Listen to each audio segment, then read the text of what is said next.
Pemirsa, dalam sidang permohonan uji materi Undang-Undang MD3, Mahkamah Konstitusi memutuskan pemeriksaan kasus pidana terhadap anggota DPR, MPR, dan DPD tidak lagi melalui persetujuan Mahkamah Kehormatan Dewan atau MKD, namun dalam amar putusannya, MK justru memutuskan penyidik harus meminta izin Presiden apabila ingin memeriksa anggota DPR, MPR, DPR, dan DPD.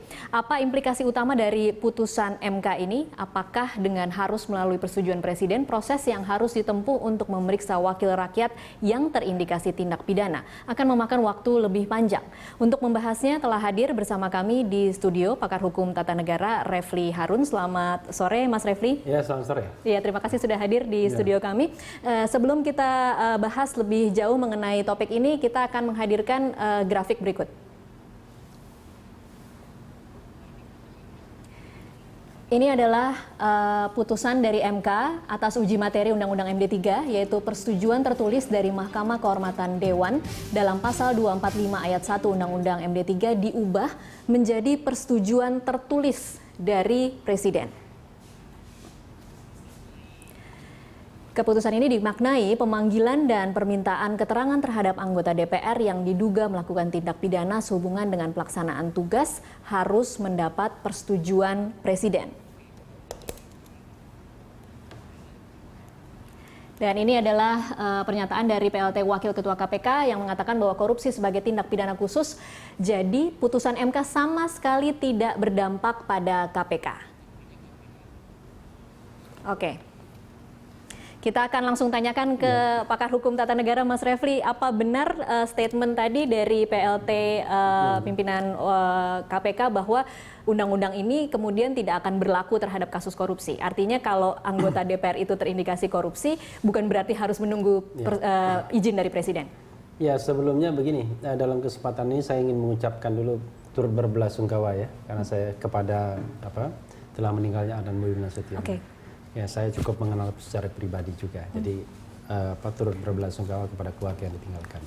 Jadi begini, undang-undang ini saya khawatir ya, MK barangkali tidak cermat, saya khawatir ya, tapi mudah-mudahan tidak.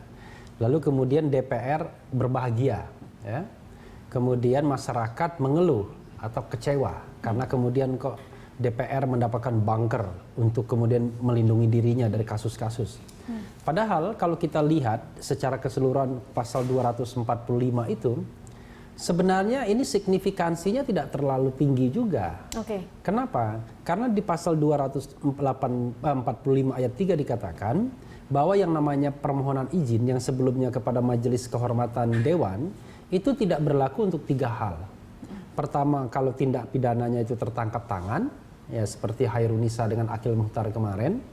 Kemudian yang kedua, bila pidananya diancam hukuman mati, kemudian hukuman seumur hidup, dan kemudian crime against humanity, yaitu kejahatan terhadap kemanusiaan yang merupakan extraordinary crimes, baik dalam hukum Indonesia maupun hukum internasional. Nah, yang ketiga adalah tindak pidana khusus. Nah, tindak pidana khusus itu yang kita kenalkan tindak pidana korupsi, terorisme, narkoba, yaitu tindak pidana yang di luar, yang diatur secara khusus dan di luar kitab undang-undang hukum pidana. Nah, karena itulah menurut saya, ya tidak perlu DPR merasa bergembira, masyarakat merasa kecewa, karena yang dilindungi dengan birokrasi Presiden ini adalah ya tindak pidana yang di luar yang 3 jenis tadi, yang 3 kelompok tadi. Oke, masalahnya sekarang ini anggota DPR memaknai yang sama atau tidak? Nah, saya khawatir jangan-jangan, karena saya akan mendengar pernyataan anggota DPR, kita harus hormati putusan MK dan lain sebagainya. Mungkin bayangan dia, kalau misalnya ada tindak pidana, ada tersangka DPR, lalu tiba-tiba untuk memeriksanya harus izin Presiden terlebih dulu. Nah, orang berimajinasi, kalau misalnya presidennya dari partai yang sama, bisa jadi kemudian izinnya tidak keluar, kan begitu. Padahal untuk tindak pidana korupsi tidak perlu izin. Nah, tetapi bagaimana kalau misalnya pelecehan, misalnya ya, tindak pidana susila, lalu kekerasan dalam rumah tangga, ya, misalnya soal penipuan dan lain sebagainya. Itu bisa masuk ke itu bisa masuk Oke. birokrasi izin itu. Gitu. Oke, baik. Sekarang pertanyaannya, bisakah kemudian anggota DPR menggunakan undang-undang yang baru direvisi atau dirubah oleh MK ini sebagai pegangan dia untuk kemudian tidak mau diperiksa oleh aparat penegak hukum siapapun itu? Nah, ya, dia harus memaknai dan dia harus memegang putusan MK itu sendiri, dan putusan MK itu dalam konteks pasal 245 ayat 1-nya, yaitu di mana izin MKD diganti menjadi izin dari presiden. Dalam konteks apa? Ya dalam konteks yang di luar yang 3 tadi. Itu pun kalau kita baca ayat 2-nya 245 ayat 2 dikatakan kalau 30 hari izin itu tidak keluar dari MKD, ini dalam konteks MKD, maka sesungguhnya penyidik bisa melakukan penyidikan. Tapi memang delay 30 hari itu dikhawatirkan itu menjadi buying time untuk menghilangkan jejak barang bukti dan lain sebagainya. Sehingga tidak sehat sesungguhnya buying time itu. Nah, persoalannya adalah bagaimana kalau kemudian birokrasinya terlalu lama.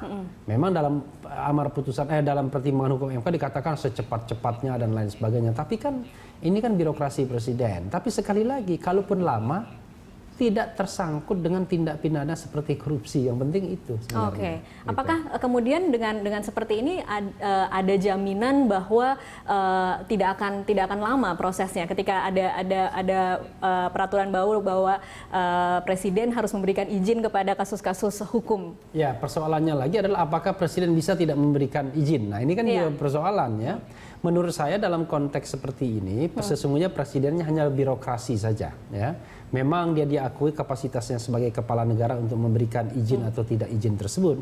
Tetapi seharusnya kalau tidak ada penyimpangan, ya, kalau memang penegakan hukumnya genuine, izin harus diberikan secara cepat.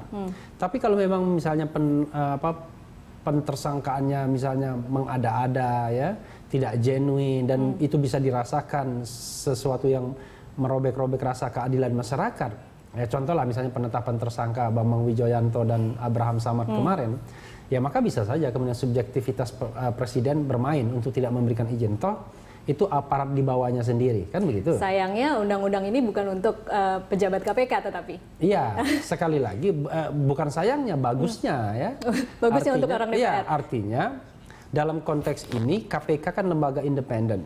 Sehingga dengan independensi KPK tersebut, ya KPK tidak perlu merasa bergantung pada izin atau birokrasi presiden.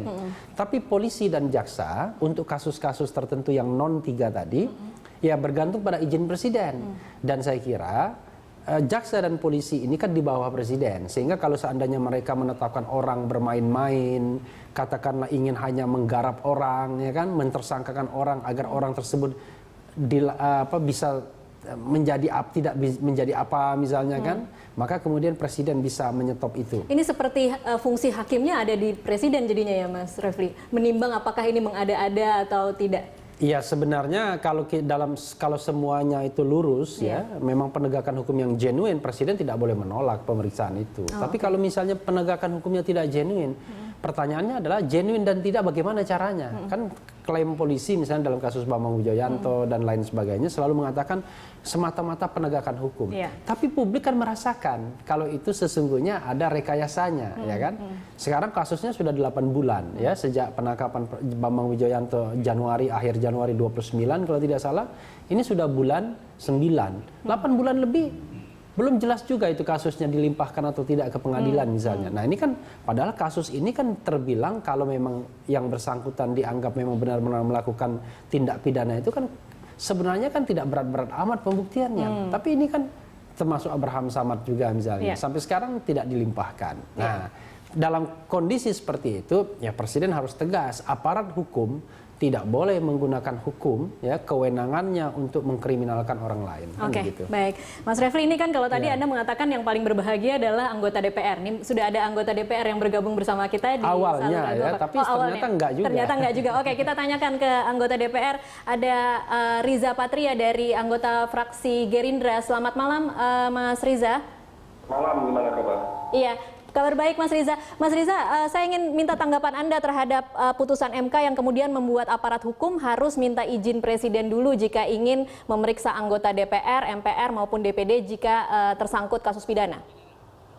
Yang pertama ya, komen saya, ini keputusan yang menurut saya melebihi kewenangan ya. Dan keputusan MK ini saya kira sangat tidak bijaksana. Saya juga tidak mengerti kenapa MK membuat keputusan yang justru menjauhkan ya penegakan hukum dan rasa keadilan bagi masyarakat banyak. Kita semua tahu bahwa seluruh warga negara Indonesia punya kedudukan yang sama di mata hukum. Kalau anggota dewan harus izin ya pemeriksaan dengan presiden, itu dampak negatif yang pertama adalah itu kan memberi privilege yang khusus pada anggota dewan. Itu berlebihan, sangat tidak menguntungkan bagi masyarakat banyak, bagi bangsa, dan bagi anggota dewan itu sendiri. Oke. Sehingga semakin jauh. Yang kedua, juga tidak bijaksana. Bolanya diserahkan kepada presiden. Ini kan menambah kesibukan, menambah beban pada presiden, begitu. Kemudian kalau presidennya bijaksana. Sebaliknya, kalau presiden tidak bijaksana kan menjadi masalah. Nanti malah dipolitisasi dan sebagainya. Kemudian jadi orang akhirnya bergantung pada presiden. Tidak boleh orang bergantung pada presiden. Orang harus bergantung pada rasa keadilan, pada keadilan itu sendiri, pada penegakan hukum.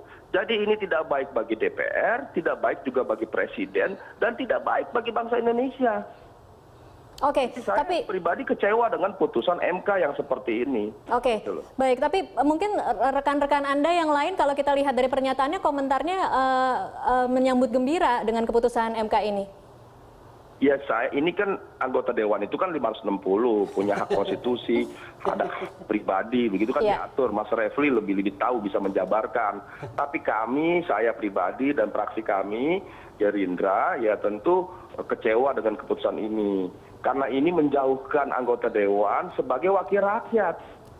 Beberapa waktu yang lalu malah saya menyampaikan, malah kalau perlu ya anggota dewan itu memberi teladan di depan dia. Sebelum ada kasus-kasus menawarkan siap diperiksa, kan begitu. Harusnya itu yang namanya wakil rakyat, bukan malah berlindung dari aturan hukum yang dibuat sendiri, apalagi di putusan MK. Sekarang kan jadi susah ini karena ini mahkamah malaikat ini. Mahkamah malaikat yang seperti ini kan susah jadinya. Kalau diputus oleh MK kan Mas Refli bisa jabarkan, tidak bisa lagi kita lari. Oke, Mas Riza, tetapi kan tadi sudah dijelaskan oleh Mas Refli bahwa ini tidak berlaku untuk kasus-kasus tindak pidana khusus, yaitu salah satunya korupsi. Nah, menurut Anda apakah kemudian dengan undang-undang ini meskipun kemudian tidak termasuk untuk kasus korupsi, tetap bisa akan digunakan atau istilahnya mungkin dimainkan oleh anggota DPR sebagai alat untuk menolak diperiksa oleh aparat penegak hukum? Bagi saya dan fraksi kami, yang pertama adalah setiap warga negara punya kedudukan yang sama. Kalau kedudukan yang sama, artinya tidak boleh ada perlakuan khusus, begitu loh. Sebagai pejabat itu perlakuan khusus itu cuma yang sifatnya protokoler, seperti presiden, ada pengawalan, ini itu protokoler namanya pimpinan DPR, anggota dewan ada yang bersifat protokoler, itu bukan privilege, itu dalam rangka menjaga dan lain sebagainya. Tapi bagi penegakan hukum tidak bisa kita minta kekhususan, minta perbedaan. Tidak hanya kasus korupsi, tapi kasus-kasus yang lain. Yang diminta itu kan cuma jangan dengan serta-merta aparat hukum itu dengan alasan ini itu kemudian memeriksa yang tidak perlu. Itu kan bisa dicari solusinya, begitu loh. Tidak berarti harus dengan izin presiden, begitu. Artinya tidak juga kita ingin aparatur semena-mena.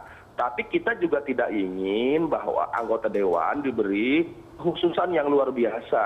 Tidak perlu. Ini menyusahkan anggota dewan, lebih jauh dari rakyatnya, dari konstituennya, ada perhatian khusus, juga memberi beban pada presiden. Presiden jadi beban baru, kemudian nanti akhirnya tidak bijaksana. Anggota dewan juga akhirnya menghambakan presiden begitu, karena punya kasus-kasus dan sebagainya. Oke, baik. Mas Riza ditahan dulu, kita akan coba menampung opini dari masyarakat yang saat ini sudah bergabung bersama kami. Ada Pak John. Oke, sayang sekali terputus. Saya kembali lagi ke Mas Refli. Mas Refli, ini sebenarnya ada fakta baru yang kita baru tahu beberapa hari yang lalu. Ternyata putusan ini sudah keluar tahun lalu. Kemudian baru diumumkan kemarin, diendapkan selama 11 bulan. Menurut Anda ada yang janggal tidak sih dengan pengumuman yang sangat terlambat ini? Ya, ini saya kira penyakit baru MK ya. Penyakit baru MK itu adalah putusan sejak sidang terakhir itu lama sekali. Termasuk juga ini kan putusan DPD, Dewan Perwakilan Daerah. Nah, saya tidak tahu kenapa, tetapi kalau saya mau berpikir positifnya ya, itu memang perlu kehati-hatian dalam membuat drafting putusan. Oke. Tetapi kan terlalu lama delaynya, karena di dalam hukum kan kita kenal justice is delayed, justice is denied. Jadi yang namanya keadilan yang ditunda, keadilan yang diingkari. Misalnya kalau itu terkait dengan nasib seseorang atau kelompok orang, kan penundaan itu akan menyebabkan sesuatu ketidakadilan.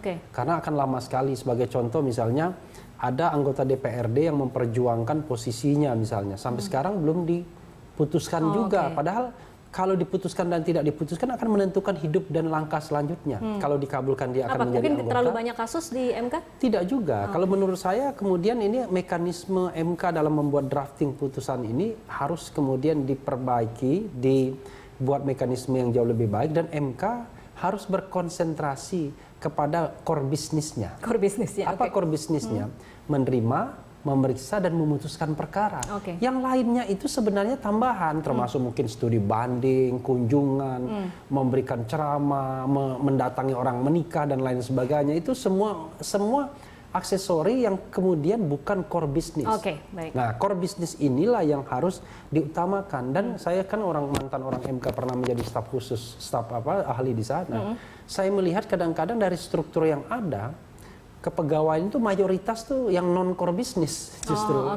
Seperti itu. Tapi saya mau tanggapi Mas Riza sedikit. Bisa ditanggapi di segmen selanjutnya. Mas Refli, kita harus jeda dulu. Pemirsa tetaplah bersama kami. Kami akan kembali usai jeda komersial berikut.